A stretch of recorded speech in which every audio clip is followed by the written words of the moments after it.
복잡하고 어려운 뉴스 제가 쉽게 풀어드리겠습니다. 문현진의 뉴스창 시간입니다. 자, 오늘도 많은 뉴스들이 쏟아져 나오고 있는데 뭘 봐야 할지, 그리고 본다 하더라도 어떻게 해석해야 될지 좀 많이 헷갈리시죠? 그거 제가 여러분들께 보여드리고 해석도 쉽고 빠르게 해드리도록 하겠습니다.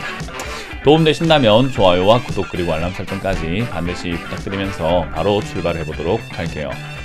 자, 일단 오늘 뉴스는요, 일단은 역시나 IMF 러시아 이야기 안 할 수가 없을 것 같아요. IMF에서 러시아 우크라이나 침공으로 인해서 세계 경제 전망이 심각하게 후퇴했다, 뭐 이런 이야기를 하고 있습니다.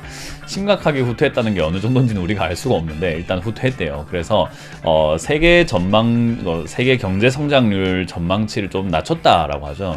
그래서 어쨌든 우크라이나 침공을 하다 보니까 어떤 일이 발생이 됐냐면은 유가, 가스라든지 이런 에너지 가격이 좀 올라갔죠. 그리고 원자재 가격도 수급이 원활하지 않다 보니까 올라갔죠.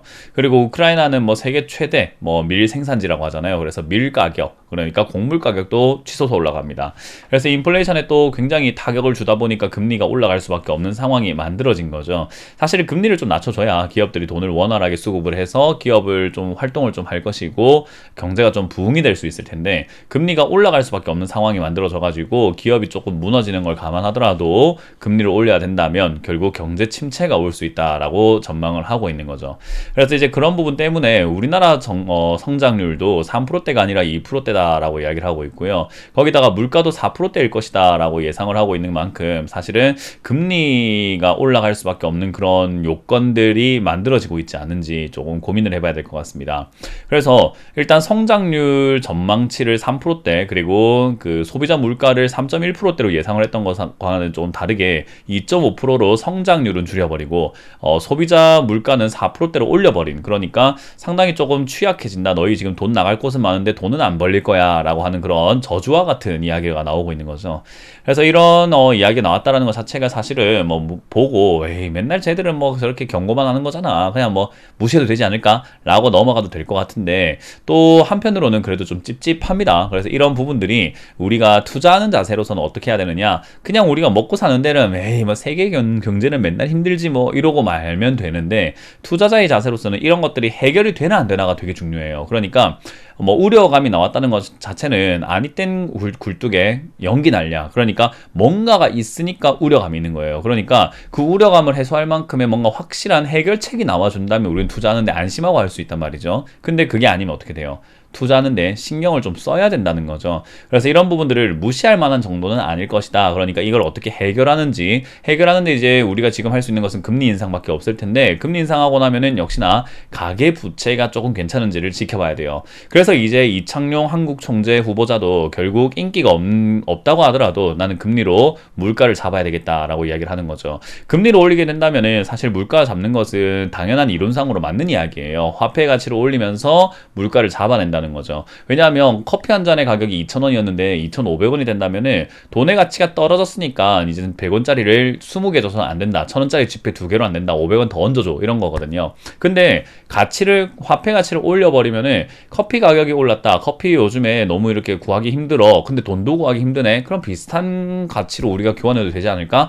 그래, 2,000원으로 그냥 교환하자 라고 생각할 수 있게 되는 거죠. 그래서 화폐 가치를 끌어올리는 방법이 뭐가 있을까라고 하면은 결국 금리 인상이라든지 또는 밖에 나와 있는 돈들을 회수한다. 그래서 이걸 긴축이라고 부르죠. 그런 긴축 정책들이 나올 수밖에 없는 거죠. 그래서 지금 상황에서 금리를 올릴 수밖에 없는 것은 물가를 잡으려고 하는 건데요. 근데 물가를 잡기 위해서 금리를 올린다, 좋습니다. 근데 이거는 장단점이 존재하는 거예요. 금리를 올리게 되면 물론 물가를 잡을 수 있는 장점이 있고 밖에 나와 있는 돈들을 회수할 수 있고 화폐 가치를 끌어올릴 수 있다는 장점은 있지만 단점이 있죠. 바로 여기서 나오는 빚입니다. 가계빚이 지금 굉장히 너무 심각하다. 그래서 물가 상승이 앞으로 1, 2년 더 갈 것 같은데 내가 금리를 올리게 되면은 가계빚을 조금 이렇게 관리할 수 있는 범정부 TF가, 태스크포스가 필요하다라는 이야기예요. 그래서 이제 이런 부분들을 어떻게 할 것인가라는 거죠. 그래서 이런 부분들이 선제적으로 금리를 올려 나갈 텐데, 이제는 이것들이 어떻게 해결되는지, 그리고 경제에 어떤 영향을 끼칠 것인가, 그런 것들을 체크해 가면서 투자를 해야 된다는 거죠. 일단 이론상으로는 굉장히 안 좋을 수밖에 없다라는 거 여러분들이 체크하시면 좋겠습니다. 자, 결국 이렇게 이창용 뭐 한국은행 총재도 이런 이야기를 하다 보니까 대출금리도 이제 올라가기 시작하죠. 은행도 선제적으로 야, 금리 올린단다. 올라갈 거 이제는 뻔하지 않니? 그러니까 이제 대출금리도 올려야 되겠다라고 하고 있는데, 역시나 인하 요구권이라고 하는 거, 인하해달라고 하는 그런 요구는요, 몰라. 나 그런 거 모르겠어. 일단 앞으로 올라갈 것 같은데 라고 하는 거예요. 그래서 인하 요구권이 사실은 주기적으로 금리 인하 요구권을 행사해가지고 대출 금리를 자꾸 낮춰야 된다라고 조언을 하지만, 이걸 모르는 사람들도 굉장히 많고, 그리고 안다고 하더라도 어떤 식으로 해야 되는지를 정확하게 알 수가 없다 보니까 인하를 시켜달라고 요구를 할 수 있음에도 불구하고, 그리고 충분한 요건이 갖춰졌음에도 불구하고 대출 금리를 높게 주게 되는, 그리고 변동금리로 책정을 했다고 해서 무조건 금리가 올라간다고만 생각하다 보니까 나는 불가항력적으로 그냥 계속 돈을 많이 내야 될 거야, 이자 달라고 하면 줘야지, 뭐 이렇게 있으신 분들도 좀 많은 것 같아요. 그래서 뭐 물론 금리가 올라가기 때문에 대출 금리가 올라갑니다. 그래서 대출 금리가 올라가면 힘들 겁니다 라고 하는 것도 뉴스를 전달해 드리는 목적이지만, 인하 요구권이 있다라는 것을 여러분들이 꼭 아셨으면 좋겠어요. 뭐 물론 이거는 이제 신용 등급이 조금 더 이렇게 상승을 했다던가, 아니면 여러분들의 벌이, 그러니까 뭐 연봉이 조금 올랐다던가, 또는 여러분들이 집을 담보로 대출받았을 때 뭐 집의 가치가 조금 올랐다든지, 여러 가지 변수들에 의해 가지고 인하 요구권이 성사가 되는 경우들이 있어요. 그래서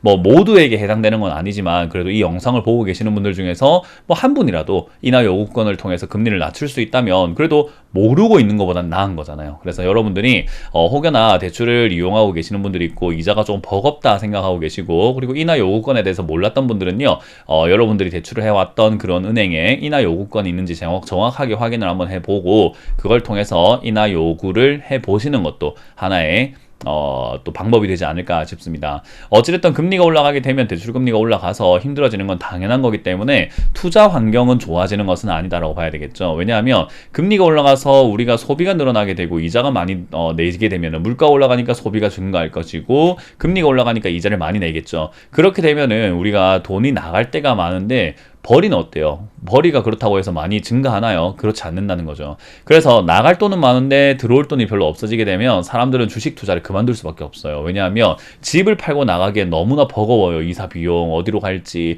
그것도 하나하나 큰 일이고, 집은 또 팔릴지, 또 세금도 생각해야 되고, 그런 것들이 많은데, 비트코인이라던가 또는 주식 이런 것들은요, 처분이 빠르다라는 장점이 있죠. 그래서 힘들어지는 분들이 아마 처분할 가능성이 높다고 봐야 되기 때문에 주식시장은 조금 밀릴 수 있다라고 생각하시는 것이 맞을 것 같아요. 그래서 그런 부분들 체크 한번 해보시면 좋겠고요. 결국 이렇게 아까 말씀드린 것처럼 소득이 증가하냐라고 했을 때, 소득은 52조 늘었는데 가계빚은 135조가 불었다. 그러니까 이자를 더 낼 수밖에 없다라는 거죠. 특히나 이 가계빚이 뭐 사상 최대다라는 이야기는 매년 사상 최대가 될 수밖에 없는 게, 화폐라고 하는 것은 계속 찍혀 나오기 때문에 뭐 사상 최대가 될 수밖에 없으나 증가세가 조금 가파르다라는 것이 문제가 되겠죠. 그래서 이 증가가 너무 가파르게 증가했다는 것은요, 여러분들도 대출 뭐 빚 낼 수 있는 거잖아요. 카드 쓸 수 있는 거예요. 근데 지금까지 꾸준히 일정한 대출을 받고 꾸준히 일정한 이자를 내고, 그리고 꾸준히 일정한 카드 값을 냈다고 하면 다행인데, 이번 달에 여러분들이 무리하게 카드 값을 거의 뭐 한도 끝까지 빡빡 채워서 썼다면 이제 다음 달에 걱정이 되죠. 왜? 들어올 돈은 고정인데 나갈 돈을 내가 한 번에 너무 많이 썼기 때문에, 질렀기 때문에 약간 계획이 차질이 생기죠. 그걸 메꾸기 위해서 이제는 어떻게 수단을 써야 되는데, 모아놓은 돈이 있다면 상관이 없는데 모아놓은 돈이 없다면 결국은 조금 리스크가 생길 수가 있겠죠. 그래서 이 이자가 증가된다라는 점과, 그리고 대출이 증가했다라는 점이 이거 하나만으로 문제가 되는 건 아니에요. 근데 이걸 해결할 수 없으면 문제가 되는 거겠죠. 카드 값을 땡겨 쓴 것만으로는 문제가 되지 않아요. 지금 당장은 뭐 물건이 생겼다든지 그걸 썼기 때문에 만족감이 있을지 모르겠으나, 이걸 해결을 못했을 때는 문제에 봉착하게 되겠죠.